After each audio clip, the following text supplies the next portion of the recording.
Mesdames et messieurs, bonsoir, bienvenue à cette édition de 19 heures de ce lundi 26 décembre 2022. Nous commençons par les informations de l'autre côté de la cité des Kobourou, Parakou, où 4 jours après le lancement de la campagne électorale, Parakou subit un manque d'engouement reconnu à cette période.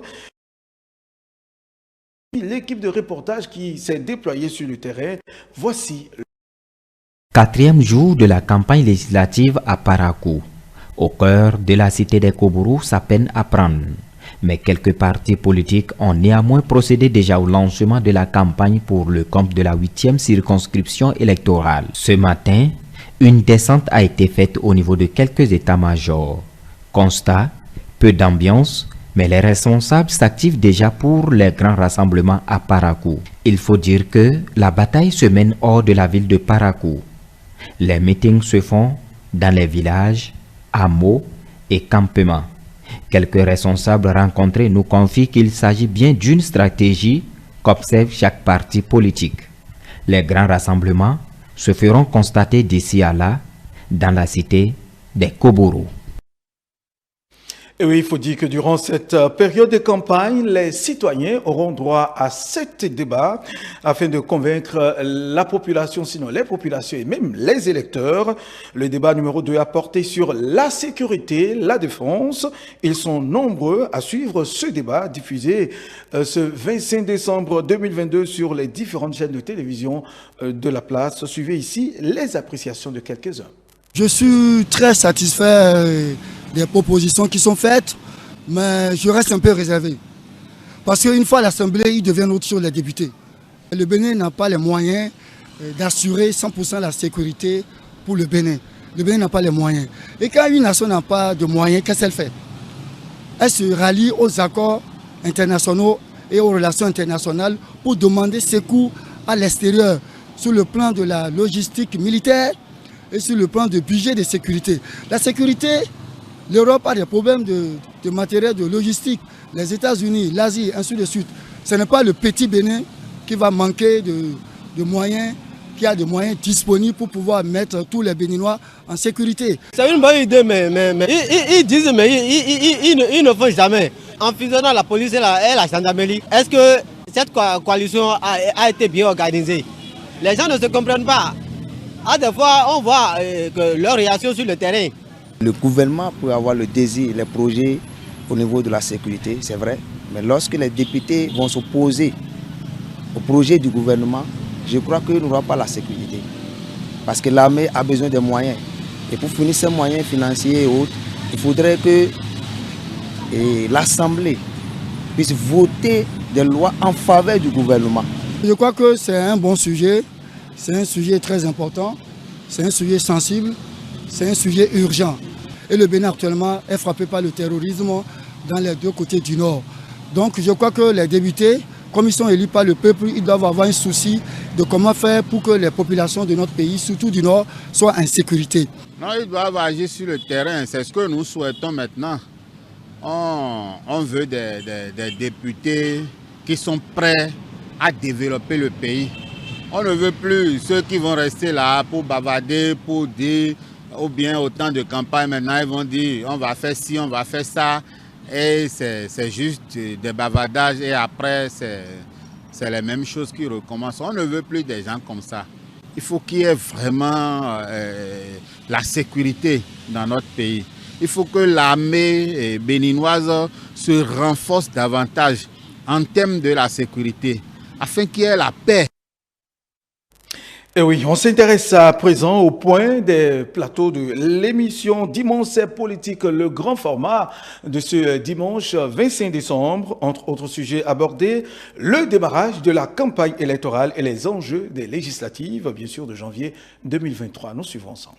Démarré officiellement le vendredi 23 décembre 2022 et prévu pour prendre fin le vendredi 6 janvier 2023, la campagne électorale est une période à enjeu déterminant au cours de laquelle les candidats des partis politiques multiplient des actions de séduction et de persuasion des électeurs. Invité dans la rubrique Entretien de l'émission Dimanche c'est politique de ce 25 décembre 2022, le sociologue politique Aimé Tchefa parle du poids du ventre et de l'aspect psychologique, deux facteurs décisifs dans le vote de l'électeur en République du Bénin. Le vote a un déterminant psychologique.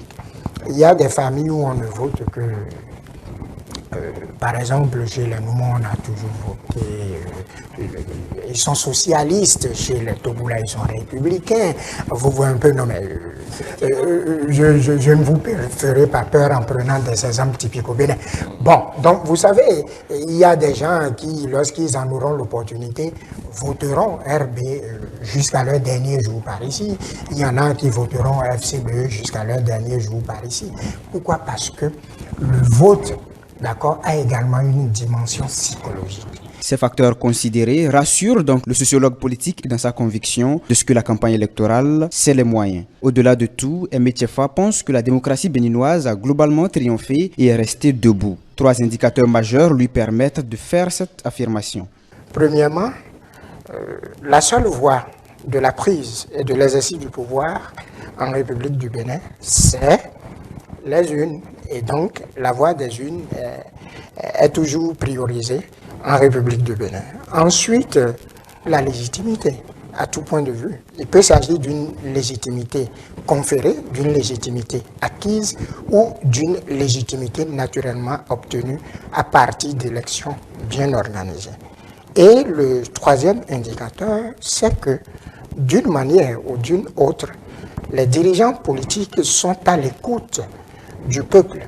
Donc, l'élaboration et la mise en œuvre de politiques publiques obéit forcément à la logique de consultation populaire à tout point de vue. Dans l'hebdo des éditos, les débatteurs convergent sur l'importance pour les candidats à ce scrutin législatif de tenir un discours porteur de messages de paix durant toute la campagne électorale. Par rapport à la question de la paix, c'est que les candidats qui vont à la rencontre des populations doivent les amener à adopter une posture pacifique tout au long de la campagne électorale. Cela permettra en réalité de ne pas lancer des pics, des discours haineux et de s'écarter un peu de ces discours-là qui ne pourraient pas favoriser réellement la paix. Les partis qui se sont sentis par le passé exclus et qui, je vais dire malencontreusement, ont créé peut-être des petites euphories durant 2019, ces partis aujourd'hui, pour moi, c'est une chance de participer aux élections. Donc, aller sur le terrain avec des discours haineux ou bien avec des discours incitant à la violence ne les arrange pas. Ils sont venus à ces élections comme pour dire, nous sommes venus relever un défi, aller au Parlement.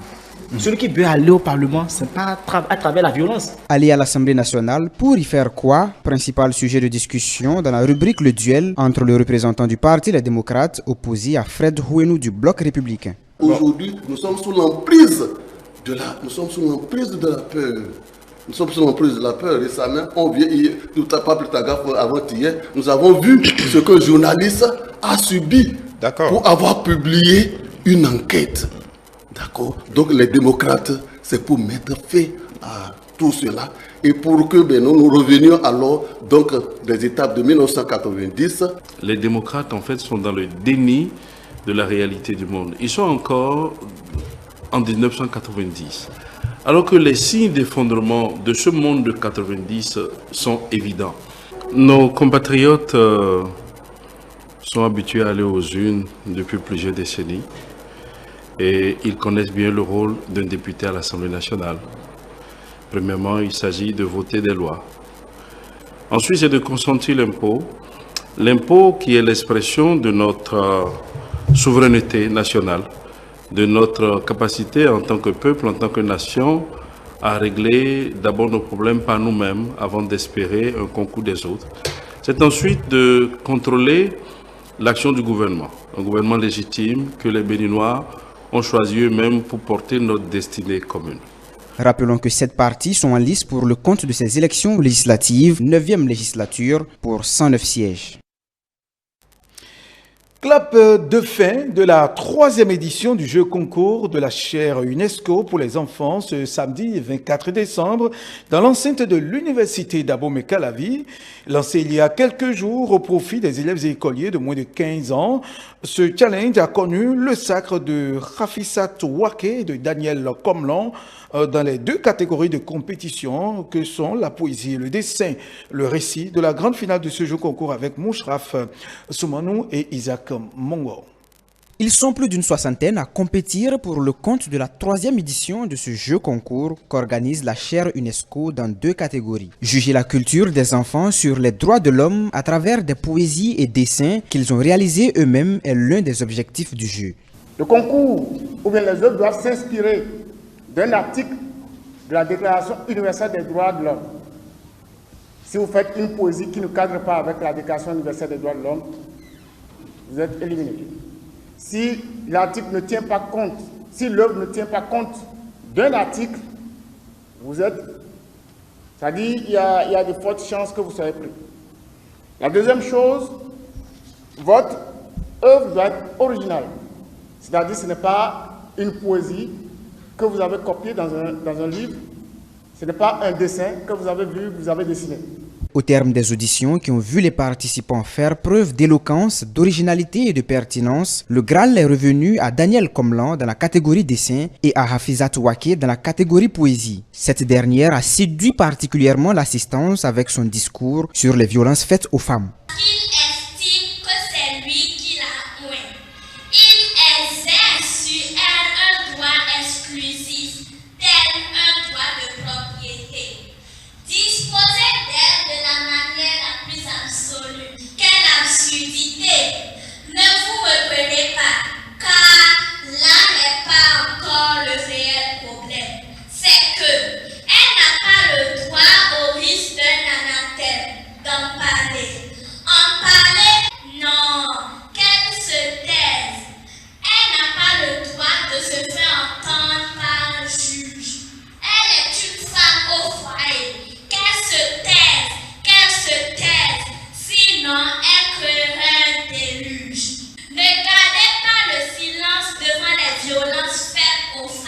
Les 2 premiers sont chacun repartis avec un trophée, un vélo et plusieurs autres lots à leur grande satisfaction et fierté. Reconnaissant, se disent-ils envers les organisateurs du concours. J'ai vraiment aimé participer à ce concours et j'aimerais beaucoup remercier la chaire pour avoir organisé ce concours. Je suis content d'avoir gagné le premier prix. Je suis vraiment fier de ce que j'ai pu accomplir.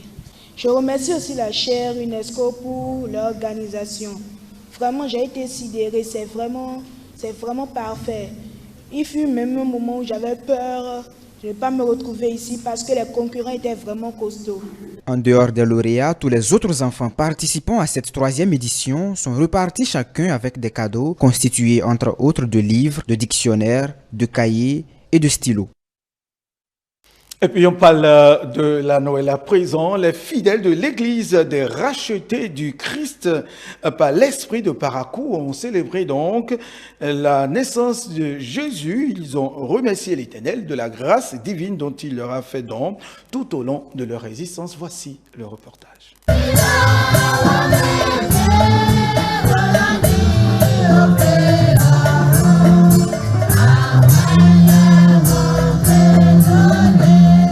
C'est un culte d'un jour d'une importance capitale pour ces fidèles de l'église des rachetés de Christ par l'Esprit. Le Sauveur de l'humanité est né. Je t'établis pour être la lumière des nations, pour porter mon salut jusqu'aux extrémités de la terre.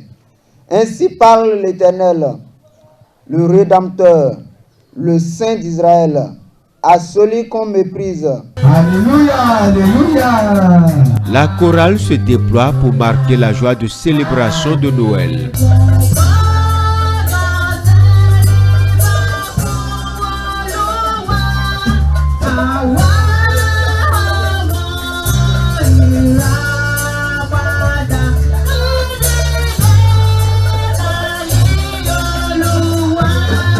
Noël chez les Célestes est aussi l'occasion de l'imposition d'onction aux fidèles appelés à fructifier la parole du Christ.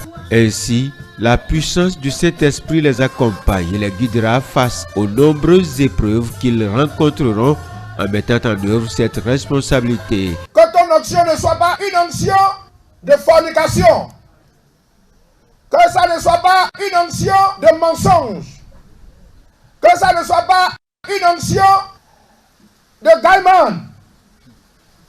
Que ça ne soit pas une onction qui attache les bougies rouges, les bougies noires pour détruire les frères comme vous. Que ça ne soit pas une onction qui va te faire haïr le monde. Jésus est né, la joie du chrétien. En tant que fidèle chrétienne, c'est une joie pour moi de vivre cette ambiance de Noël. Rencontrer Christ, ça me donne beaucoup de joie. Je souhaite beaucoup de santé, l'argent, bon, surtout la santé pour les fidèles et à tout le monde. Je suis tellement heureuse du fait que Dieu m'a gardé en vie jusqu'à ce jour. Et je prie à tout le monde que le Dieu Tout-Puissant nous comble cette grâce. En venant au monde, Jésus prêche l'amour du prochain. C'est pourquoi cette célébration a été une opportunité pour rappeler aux fidèles la nécessité de préserver la paix en cette période électorale. Que l'élection se passe dans de belles conditions. Et je demande surtout la patience, car nul ne peut être roi sans que Dieu ne l'ait choisi. Donc, je demande surtout la patience et au peuple béninois de sortir massivement pour aller faire l'élection avec la joie, avec la paix du cœur, car la paix du gouvernement est la paix du peuple.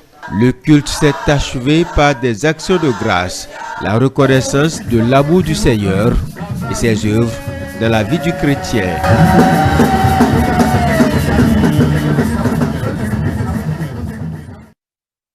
Et nous parlons à présent de l'ONG Dokumiton qui a organisé ce 24 décembre un dîner de gala pour mettre fin à la foire de fin d'année du Made in Benin, dénommé Arimiton bien sûr. C'est depuis le 18 décembre dernier que ça a démarré, cette foire qui vise à promouvoir et valoriser les productions culturelles béninoises, surtout la culinaire. Béninois, c'est Rui Toronjo et Bonaventure Alayon qui étaient pour vous. Autour de cette table, des mets typiquement béninois. Plusieurs variétés de mets sont valorisées à travers un marché local dénommé Arimiton. Entre autres mets exposés ici, on y trouve la pâte noire accompagnée de légumes, du gâteau local communément appelé ablo, de la boisson locale et plusieurs autres variétés. Le nom des concepts est toujours dans notre langue. C'est d'abord faire la promotion de nos langues. Et pourquoi Arimiton? C'est ce marché-là où tous les Béninois vont se retrouver, échanger, découvrir tout ce qu'il y a de beau dans notre pays, venir au marché, acheter tout ce que les entrepreneurs font, pouvoir faire la promotion de ces entrepreneurs, les encourager, mais également pouvoir échanger. Nous devons avoir des moments où la jeunesse ou les Béninois en général se retrouvent et échangent sur tout ce qu'il y a de beau dans leur pays. Ah oui, il y a ça, il y a ci. C'est très important. C'est très important de créer. Et nous avons préféré, comme vous avez pu le voir, un marché de nuit justement pour que les gens, quand ils sortent du boulot, cela devienne le lieu de détente où on va venir manger, boire, tout en achetant tout ce qu'il y a de beau au Bénin et qui est fabriqué au Bénin. L'initiative émane donc de l'organisation non gouvernementale Dokumiton qui entend valoriser, mais surtout promouvoir la production agricole béninoise à travers ce dîner de gala organisé dans ce sens. Je veux que nous, Béninois, nous cultivons la solidarité. Que nous, Béninois, nous apprenons à consommer ce qui se fait chez nous. Et que quand un Béninois ou une Béninoise se lève, que tous les autres Béninois se lèvent avec elle afin de travailler ensemble, afin qu'ensemble nous puissions brandir le sceau de la valorisation et de la promotion de tout ce que nous avons au Bénin. Il est temps que le monde entier voit les Béninois ensemble, travailler ensemble pour pouvoir briller et mieux faire connaître notre pays partout dans le monde. Un rendez-vous de dégustation qui a permis de faire lumière sur les richesses culturelles et cultuelles du Bénin, notamment dans le domaine de l'art culinaire. Aujourd'hui, le Bénin, ce n'est pas que le traditionnel, le Bénin, c'est aussi du moderne. Il suffit de consommer local pour encourager la production. Cela met en valeur, cela valorise nos savoir-faire, nos coutumes, nos cultures. C'est l'identité du pays qui est en train d'être promue au-delà de nos frontières. Je pense que c'est une très belle initiative à soutenir, à accompagner. C'est une grande émotion parce que c'est inédit pour moi de voir une foire typiquement locale où on promue tous les entrepreneurs béninois. Et c'est vraiment une innovation qu'il faut encourager. Et le fait qu'on ait pu réaliser ça, ça a déjà pris l'envol. Et les prochaines fois, je suis sûre que ça promet mieux que ce qu'on a vécu. Je pense que cette belle initiative peut apporter plus de visibilité, plus de valeur à notre pays. C'est comme une fenêtre pour les autres continents, les autres pays. Pour nous, ça nous met en valeur. C'est béninois parce que c'est local. Nous avons le devoir en tant que citoyens de soutenir tout ce qui est local. À travers ce dîner, l'ONG Dokumiton a conquis des cœurs venus de tous les horizons pour non seulement découvrir les richesses de la cuisine béninoise, les participants présents ont très vite adopté les produits agroalimentaires et cosmétiques exposés. Avant de clore cette édition, un feedback sur le grand format Dimanche, c'est politique sur E-Télé que vous avez suivi dimanche dernier et tous les dimanches d'ailleurs. Et puis pour juste intervenir par rapport aux interventions sur l'émission Dimanche, c'est politique, le consultant politique Agapit Napoléon Maforican a analysé le regard que portent les candidats ou soutien de candidats sur le Parlement et la notion de contrôle de l'action gouvernementale. Selon lui, un parti de la mouvance ne peut être autant critique vis-à-vis du gouvernement. C'est Stélia Padonou qui nous fait le point. Les éléments de langage que tiennent sur le terrain candidats ou émissaires de certaines formations politiques de la mouvance, à savoir la bataille pour le retour au pays des personnes exilées, une mesure d'amnistie pour certaines personnes, amène le consultant politique Agapit Napoléon Maforican à se demander si ces partis politiques sont vraiment du côté du gouvernement. C'est une dérive langagière et une dérive politique. Ce n'est pas normal. C'est-à-dire que lorsque vous en êtes là, ça veut dire que vous n'êtes plus dans le soutien de l'action gouvernementale. Quand vous écoutez le message de Moël et vous écoutez celui du Bloc républicain qui a suivi, vous voyez la différence nette entre un parti de gouvernement et un parti à réaction. Moi, je n'ai pas envie d'aller plus loin. Parce que je ne veux pas. Mais je commente, j'ai le devoir de dire les choses.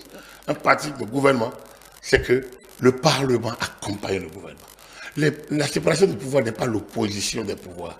Et l'action publique doit se compléter.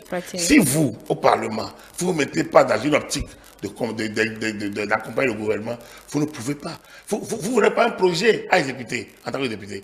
Vous avez accompagné le projet au regard des exigences du moment et au regard du programme d'action du gouvernement. C'est ça qui fait que vous êtes de la majorité ou de l'opposition. Vous n'avez pas un autre projet, vous, qui vous met au centre. Autrement, vous négociez avec le pouvoir, déjà votre appartenance. Lorsque on est au Parlement, en tant que député, on ne peut pas oublier, on ne peut pas ne pas comprendre qu'on n'existe pas en dehors du gouvernement. C'est dommage que ceux qui veulent aller au Parlement et qui viennent devant les médias ne comprennent pas ce que c'est que l'action du député et que les limites du Parlement face au gouvernement, les prérogatives du Parlement face au gouvernement, les étendues des pouvoirs entre les deux, la nécessaire collaboration que les deux devraient avoir. S'ils ne savent pas ça, mais il y a quelque chose qui tourne mal en 2022.